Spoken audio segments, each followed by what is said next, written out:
Today, let's dive into one of the most powerful foundational myths in all of history, the incredible story of Aeneas. It's a tale about loss, yeah, but it's really about endurance and the absolutely massive task of building a future when your past has been burned to the ground. So let's start with the question that's right at the heart of this entire saga. Just think about it for a second. How do you build a future when your entire world is in ashes? When everything you've ever known is just gone? What do you do? Where do you even start?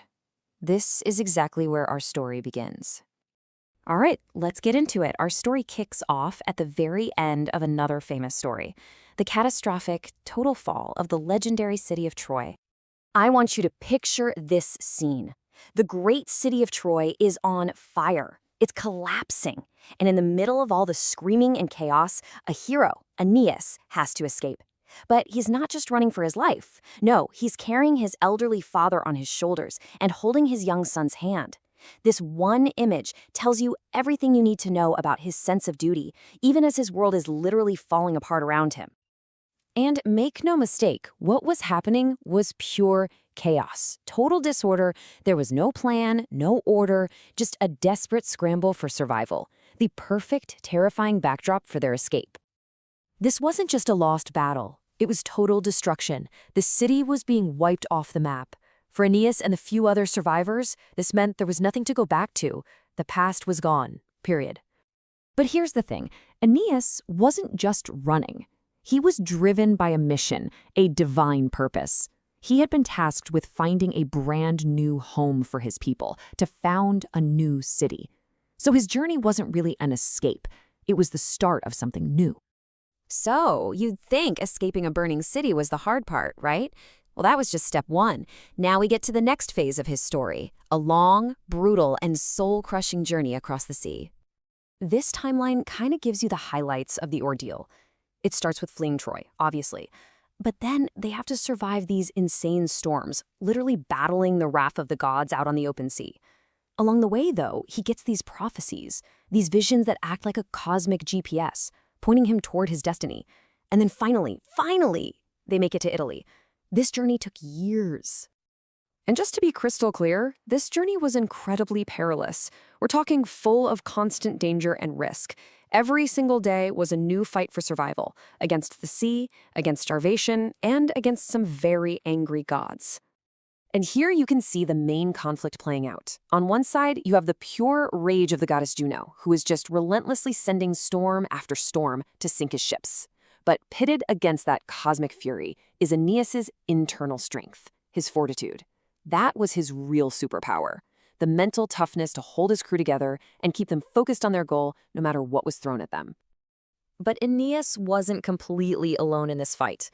While one goddess was trying her best to destroy him, a few others were actually working behind the scenes to make sure he succeeded.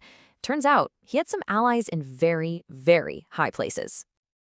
Get this. His own mother is Venus, the goddess of love, and she shows up to give him a little encouragement. But even bigger than that, Jupiter, the king of all the gods, steps in. This tells us that Aeneas's mission isn't just some personal quest.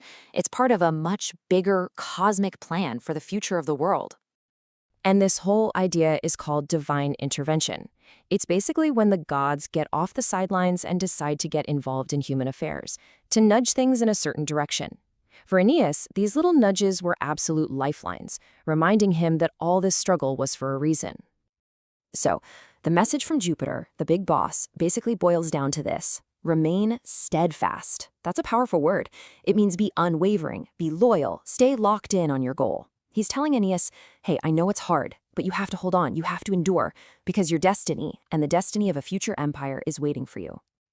And that brings us to the climax of this unbelievable journey. After all the storms, all the loss, all the years of wandering, the mission is finally about to pay off. This is the moment. This is it. Aeneas and his Trojan survivors finally step foot on Italian soil. The prophecy is fulfilled. And this isn't just the end of a long, painful trip. It's the very beginning of a new nation. This is the act that will, generations down the line, lead directly to the founding of Rome. So, what did it actually take for him to succeed? It wasn't just about being strong. Aeneas' real power was in his character. Let's look at his hero's toolkit. You've got perseverance to just keep going, fortitude, that mental toughness we talked about, leadership, the ability to make other people believe when they've lost all hope, and finally resolve, that unshakable, unwavering determination to finish the mission. So, okay, why are we talking about this thousands of years old story? Why does any of this still matter? Let's get to the core of why this myth is so important and why it's stuck around for so long. See, for the ancient Romans, this story was everything. The Aeneid was their national epic. It told them who they were. And who were they? They were a people descended not from some entitled conquerors, but from tough, resilient refugees. Their empire wasn't built on arrogance. It was built on survival, on duty, and on the grit of a hero who lost everything, but simply refused to quit. A refugee who became a founder.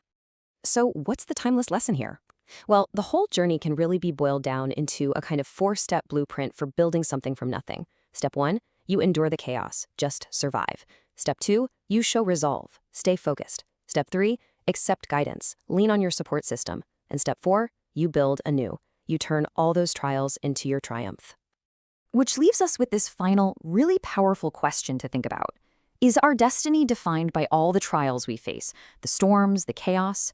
Or is it defined by the resolve, the fortitude, the steadfastness we show when we face them? The story of Aeneas pretty strongly suggests it's the latter.